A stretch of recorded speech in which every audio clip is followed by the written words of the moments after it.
Olá pessoal, bom dia, boa tarde, boa noite. Não sei que horas você vai conseguir parar para ver isso. E eu tô gravando esse vídeo da minha casa, deve ser umas 8 e pouquinho da manhã. É bom falar com vocês, embora de um jeito bem diferente ao que a gente está acostumado. De todo modo, a partir de agora é assim que a gente vai se comunicar por um período de tempo não determinado. Pessoal, de segunda-feira para cá, a gente teve uma sucessão de notícias que vão impactar como a gente vai conduzir nossa disciplina a partir de agora. Na segunda-feira à tarde, a gente recebeu a notícia de que as atividades presenciais da instituição seriam suspensas pelo prazo de uma semana, até o dia 23. Depois, a gente recebeu a notícia de que, em vez de 23, esse prazo se daria até o dia 30 de março. E ontem eu recebi a informação de que foram suspensas as atividades presenciais na instituição. Nosso calendário letivo não se encontra suspenso, pessoal.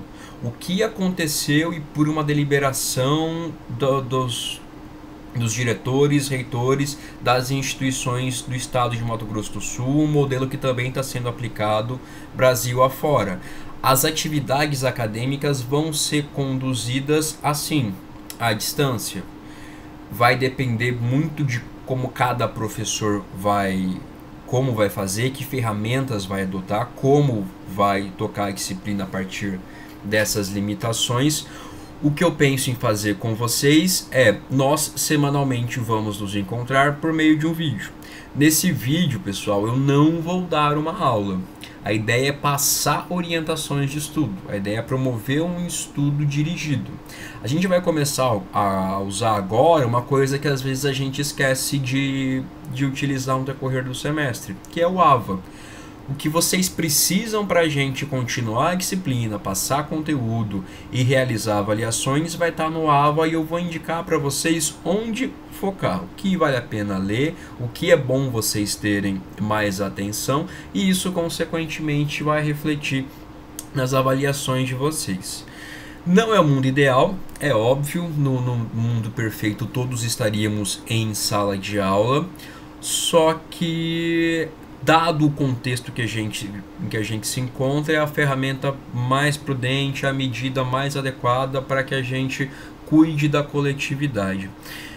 Pessoal, um ponto importante que eu também quero aproveitar esse momento para reforçar com vocês é que muitos de nós estamos numa faixa etária em que o coronavírus não manifesta tanto perigo, né? A gente vê quem é mais velho, quem está fazendo uso de remédio hipertensivo para diabetes, tendo cenários mais críticos em relação à doença. O que é importante, no entanto, é que a gente, mesmo sem manifestar sintomas, mesmo sem correr riscos graves, nós não nos tornemos vetores de propagação do vírus. Por exemplo, se eu pego o vírus, talvez pela minha faixa etária não manifeste nada, só que eu tô com vírus. Eu posso repassar esse vírus para outras pessoas que vão ter contato eventualmente com idosos, com pessoas acima dos 60. As taxas de mortalidade começam ali a se incrementar a partir dos 50 anos. Essas pessoas que serão colocadas em risco.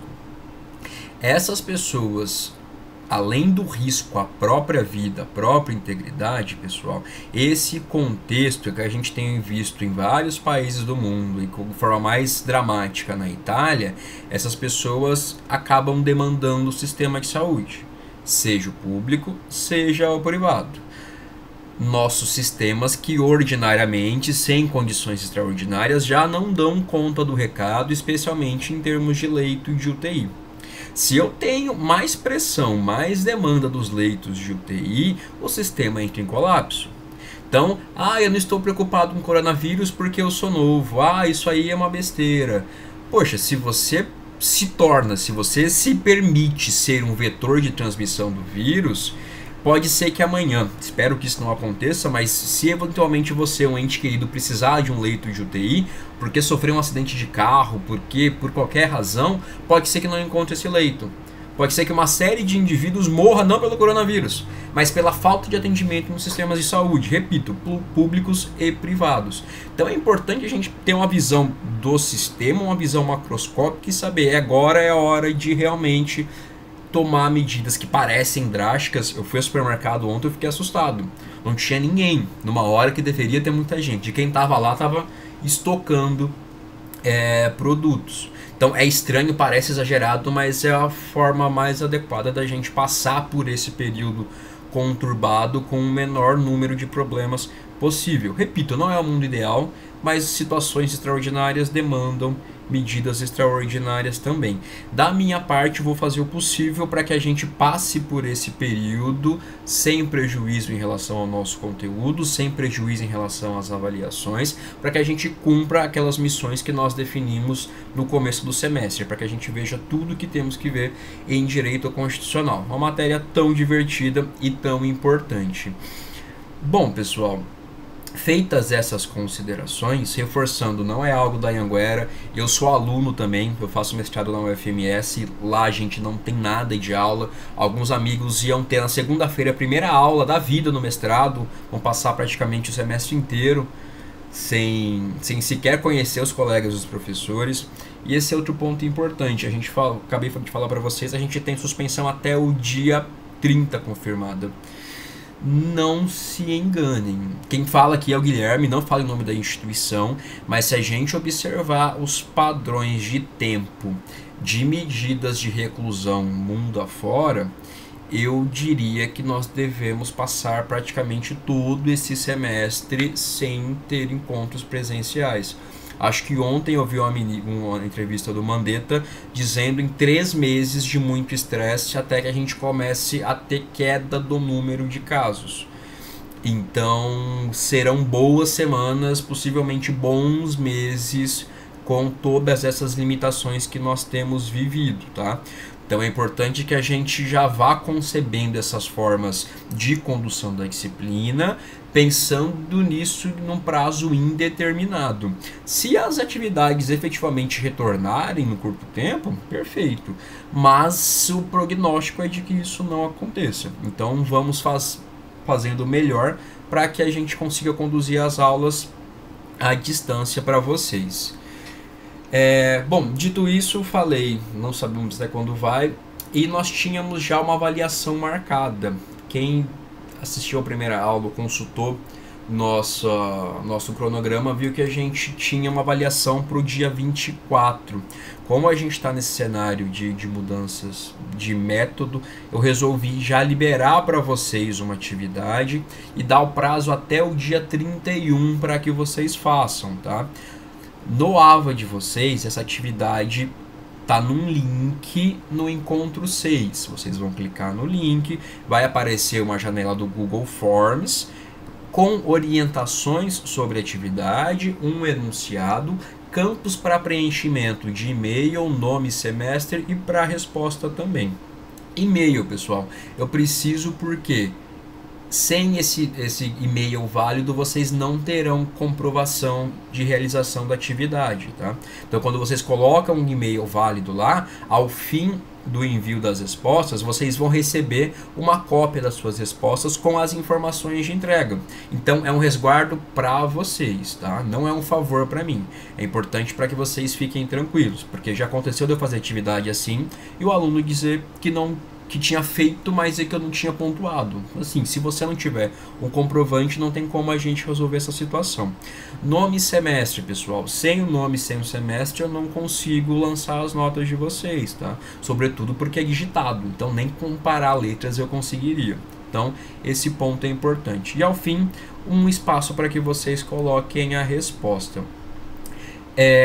Esse trabalho, ele diz respeito ao começo do nosso próximo assunto, que teria sido a aula da noite de ontem, que fala sobre repartição de poderes, divisão de poderes.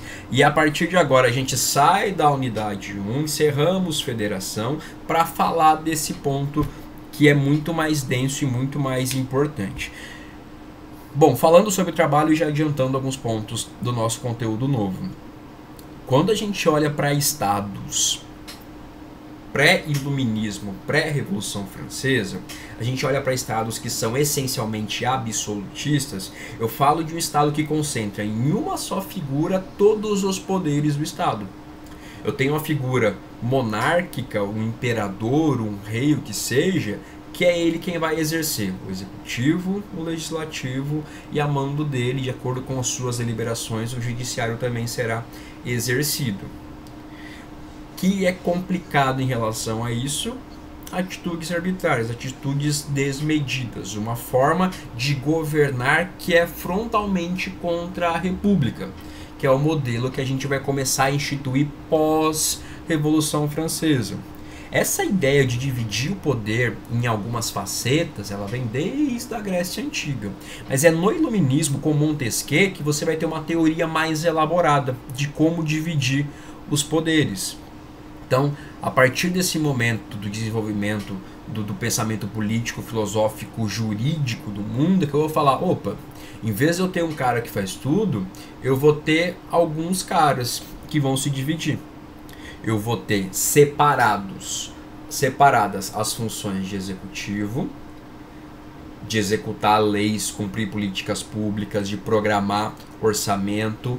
Vou ter a atividade de legislativo, que é editar leis na essência, e de aplicar essas leis, de exercer jurisdição, que cabe ao judiciário. O trabalho de vocês, pessoal, ele vai te perguntar sobre uma figura em especial, porque a gente tem classicamente executivo, legislativo e judiciário. Só que se vocês olharem a Constituição de 88, nossa Constituição vigente, vocês vão ver que a partir do artigo 127 existe uma instituição ali, que é uma instituição que ela é de certa forma independente, que ela tem funções próprias, que ela tem forma de organização e execução do seu orçamento própria, que é o Ministério Público. Essa mesma consideração vale hoje para as defensorias públicas também, porque adquiriram autonomia, salvo engano, por emenda à Constituição de 2017 ou 2018. Por exemplo, defensorias públicas eram, antes dessa emenda à Constituição, vinculadas sempre ao Executivo. Então eu tinha o Executivo e dentro da estrutura do Executivo, desse poder, eu tinha as funções de defensoria. O Ministério Público não. O Ministério Público, vocês vão pesquisar a respeito e me dizer como se dá essa relação entre o Ministério Público e esses poderes. O Ministério Público está dentro de algum dos poderes? O Ministério Público é executivo? O Ministério Público é judiciário? Se não está, como funciona essa atuação do Ministério Público apartada dos poderes? Como isso acontece? Esse é um ponto específico da disciplina, ela fala apenas do MP e não de defensoria. Por isso que, além do que eu vou indicar para vocês darem uma lida e dos slides, eu propus atividade especificamente sobre o Ministério Público. A atividade está disponível no link para vocês. Me respondam até a meia-noite do dia 31 de março. Observem o prazo. O semestre passado eu tive que desconsiderar uma resposta que foi me entregue à meia-noite e 7, por exemplo. Tá? Nós temos aí o prazo de 2 semanas praticamente para que vocês façam. Individual apenas pela plataforma, mas claro, em caso de dúvida, de dificuldade, fico à disposição de vocês por e-mail. Bom, pessoal, ainda sobre o nosso conteúdo, quando eu penso nessa divisão de poderes, eu vou pensar, quando Montesquieu concebe essa divisão, eu tinha uma divisão estanque, eu tinha uma divisão em que o executivo levava a efeito, fazia apenas funções do executivo, o legislativo apenas funções do legislativo e o judiciário apenas o judiciário. Então, eu estou falando de um período no século XVIII, do século XIX, século XVIII. Com o desenvolver desse modelo, pessoal, a gente chega no momento em que a gente vai falar em uma divisão orgânica das funções entre os poderes. Isso quer dizer com que não são isoladas essas funções. O executivo, por exemplo, ele vai de forma típica realizar funções do executivo, mas ele vai também atipicamente realizar funções do legislativo. Por exemplo, o executivo ele pode editar atos normativos, administrativos normativos. O executivo pode editar medidas provisórias. O executivo pode editar observados os requisitos constitucionais, leis delegadas. Isso caberia a quem fazer? Ao legislativo. Da mesma forma, o executivo, ele pode julgar, ele pode impor penalidade, por exemplo, a um servidor público, ao fim de um processo administrativo com contraditório, ampla defesa e devido processo legal. Quem faria isso, a rigor? O judiciário. O legislativo, ele também realiza funções do executivo quando organiza seus próprios serviços, quando licita, quando faz concurso. Da mesma forma, o legislativo, por exemplo, vai exercer jurisdição em algumas situações. A gente vai estudar a situação do impedimento, do impeachment. Quem julga isso? Quem aprecia? Quem exerce a jurisdição nessa hipótese? É o poder legislativo. Então percebam que esses poderes realizam as funções uns dos outros. Judiciário é a mesma coisa, tá? Judiciário também licita, judiciário também executa orçamento, judiciário também tem regimentos internos que até para fins de recebimento e andamento de recursos valem como se fossem lei. Então, as três figuras que nós temos hoje, elas realizam as três funções. Só que elas fazem isso de maneira típica e atípica. Função típica do executivo: ser a administração pública. Atipicamente, ele pode exercer jurisdição e pode criar atos normativos primários abaixo da Constituição. Pode editar leis. Mesma coisa, o legislativo, função típica: legislar. Outra função típica do legislativo que é esquecida é fiscalizar. E esse é o último ponto do nosso slide. Eu até vou reforçar alguns pontos com vocês no nosso próximo vídeo, na semana que vem, que dentro da estrutura do legislativo, eu tenho, por exemplo, os tribunais de conta. Dentro da estrutura do legislativo federal, do Congresso Nacional, eu tenho o Tribunal de Contas da União, que é um órgão que auxilia o Legislativo Federal a executar essa função típica, que é fiscalizar. Mas atipicamente também exerce funções do Executivo e também exerce jurisdição. Judiciário, mesmíssima coisa, ele só tipicamente exerce jurisdição, mas atipicamente legisla e é administração pública também. Então essas são as premissas desse conteúdo em que a gente acaba de entrar. A gente começa falando, pessoal, especificamente agora do poder legislativo. E é o poder em que a gente gasta mais tempo porque ele tem alguns desdobramentos importantes, sobretudo em relação ao processo legislativo. Vocês devem ter visto talvez alguma coisa por cima quando viram IED, quando pararam para estudar a LINDB. Talvez tenham visto umas questões sobre promulgação, publicação. Agora a gente vai ver especificamente como a nossa Constituição diz que uma lei tem que ser editada. Qual a tramitação, que processo é percorrido para que isso aconteça. Sobre esses aspectos a gente vai reforçar alguns pontos que vocês têm que estudar na próxima aula. O que eu peço para vocês para que a gente consiga abranger esse conteúdo de maneira devida? Passem o olho nos slides, tem um videozinho no aba de vocês, tem um videozinho nos slides sobre composição do Congresso Nacional. O que é a Câmara? O que é o Senado? A gente já deu uma pincelada nisso nos nossos últimos encontros, mas vejam o que está ali nos termos da Constituição. Congresso Nacional, que é essa instituição bicameral, composta por Senado, composta por Câmara. Qual a função desses dois? Como eles são compostos? A gente também falou disso quando falou em federação, que o Senado é uma casa de representação dos estados e a Câmara é uma casa de representação do povo, preenchido de acordo com a população de determinado estado. Sobre esse ponto, eu quero que vocês leiam, eu coloquei no aba de vocês, está no nosso encontro 5, se eu não estou enganado. Deixa eu confirmar aqui. No encontro 5, pré-aula, pessoal, tem um texto bem tranquilo em que são abordadas considerações primeiro sobre a composição do Congresso, que eu acho que é o ponto principal desse primeiro contato que a gente está tendo, e também sobre competência do Congresso. Não me preocupe em vocês saberem, como sempre, não acho que vale a pena ficar decorando o termo da Constituição. Nos slides tem o que compete ao Congresso, de forma geral. O que compete ao Senado, o que compete à Câmara, passem o olho. Eu estou mais preocupado nesse momento em vocês saberem essa composição. Então, é um texto que está no aba de vocês, encontro 5 pré-aula. É um texto de 18 páginas apenas e eu quero que vocês parem para dar uma atenção nas primeiras páginas apenas.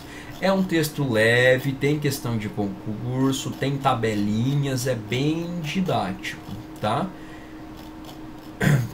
Além disso, um ponto que não tem texto específico no AVA, mas está no nosso slide, que seria abordado na aula de ontem, que é o Estatuto dos Congressistas, pessoal.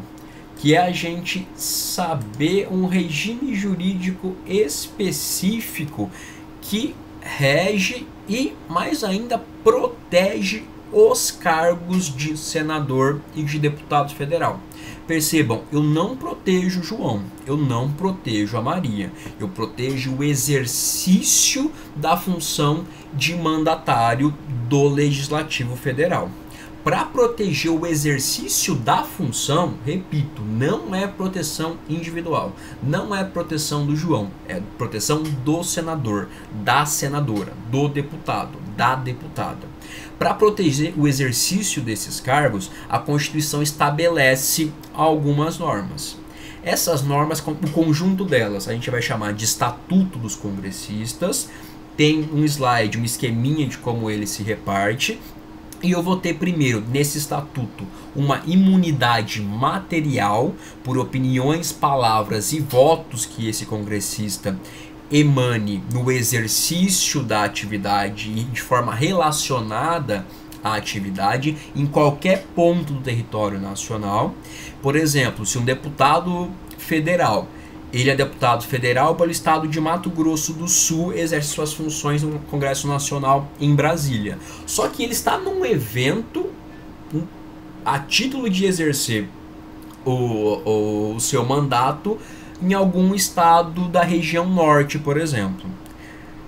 Quaisquer opiniões, palavras e votos que esse parlamentar emane nesse evento em algum estado do norte tem proteção constitucional. Desde que, é claro, tenha relação com o exercício do mandato e não transborde, não caracterize um abuso dessa proteção. Qual é a ideia aqui? É sabendo que embates muitas vezes na defesa de ideias são acalorados, é a Constituição deixar essa pessoa livre, para que as opiniões, palavras e votos dela não acabem sendo objeto de repressão penal ou civil. A pessoa então ficaria protegida, teria um manto de proteção sobre opiniões, palavras e votos quando exercido, quando elas são emanadas, quando são proferidas no exercício da função parlamentar. Ponto curioso, pessoal, deputados federais e senadores têm proteção em todo o território nacional. Vereadores, que são nossos parlamentares do município, eles só têm isso dentro do município nos termos da Constituição, tá? Mas agora a gente está olhando especificamente para o Congresso Nacional. Então, imunidade material opiniões, palavras e votos são protegidas para que não caracterizem ilícito civil contra a imagem, contra a honra, nem penal contra a honra também. Então essa é a imunidade material. E eu também tenho duas formas de imunidade formal. Leiam nos slides os termos da Constituição. Primeiro, eu tenho uma imunidade formal contra a prisão. Eu não posso prender de forma temporária ou preventiva o parlamentar. Eu só posso prender ele por flagrante de crime inafiançável. Flagrante de crime que não é inafiançável também não autoriza a sua prisão, e ele também pode ser preso para cumprir pena. Agora, eu não posso prendê-lo de forma temporária ou preventiva durante o exercício do seu mandato. E ainda existe uma imunidade formal contra o processo criminal. Então tem imunidade material, formal contra a prisão e formal em relação ao processo criminal. Se esse deputado ou senador sofre um processo penal, é possível que a respectiva casa, por maioria de votos no prazo de 45 dias, suspenda o andamento dessa ação penal. A ideia aqui, pessoal, não é criar impunidade para essas figuras. A ideia aqui é que, caso exista alguém com o escopo, com o intuito de perseguir esse parlamentar, seja por meio da decretação de uma prisão indevida ou às vezes pesando mais do que deveria, flexibilizando alguns critérios, seja em razão do recebimento de uma denúncia pelo STF. Fazendo parênteses rapidinho, deputado e senador é julgado pelo STF, eles têm foro de prerrogativa de função em relação a ações criminais. A ideia é proteger eles em relação a essa persecução penal. Para que, por exemplo, poxa, eu não gosto do parlamentar tal, do deputado federal tal ou do senador tal. E se esse cara fosse preso? Não seria muito conveniente? Imaginem que esse desafeto dele também exerce influência na política. E aqui a gente vê, e isso às vezes pode parecer excessivo, mas lembrem como a nossa Constituição de 88 é gato escaldado em relação ao período da ditadura. Porque durante a ditadura esse era um expediente comum, você prender o parlamentar que é a oposição, você prender um parlamentar com o qual você não tem convergências políticas. Então aqui a ideia é proteger mais uma vez o exercício do mandato por esses indivíduos. Então é um ponto importante, cai pra caramba em concurso, cai bastante em OAB, o que está no slide de vocês como o Estatuto dos Congressistas. Essas imunidades são o ponto mais importante. Também cito hipóteses de perda do mandato e prerrogativa de foro, eu acabei de mencionar. Sempre o STF vai julgá-los, desde que a ação pela qual eles são julgados tenha relação com o mandato e tenha sido exercida e tenha sido executada durante o exercício do mandato. Então tem o lapso temporal, o que aconteceu no exercício do mandato, e também tem o lapso de relação material. Poxa, isso tinha relação com o exercício da função de deputado federal ou de senador? Leiam os slides nesses aspectos, os artigos da Constituição estão lá. E repito, AVA pessoal, encontro 5, pré-aula, deem uma olhada lá. A gente deve continuar se falando semanalmente, eu vou indicar alguns pontos de atenção de vocês para que a gente realize o estudo dirigido. Repito, é importante, por favor, me deem feedback. Ah, professor, eu queria ter mais coisa para ler. Ou, ah, professor, eu queria fazer mais questão. Sei lá. Vamos conversando, fico à disposição de vocês já têm meu e-mail, vou reforçar. Ficou com dúvida em relação à atividade? Também me dá um alô. E vamos tentar fazer desse período o mais tranquilo possível. Então vamos conversando sobre a melhor forma de dar continuidade à nossa disciplina e utilizando da melhor forma possível essas ferramentas de educação à distância que nós temos. Bom, pessoal, acho que é isso. Fico à disposição de vocês para dúvidas, como sempre. Não esqueçam a atividade, pontos de atenção do nosso novo conteúdo são esses. E até o nosso próximo encontro, então.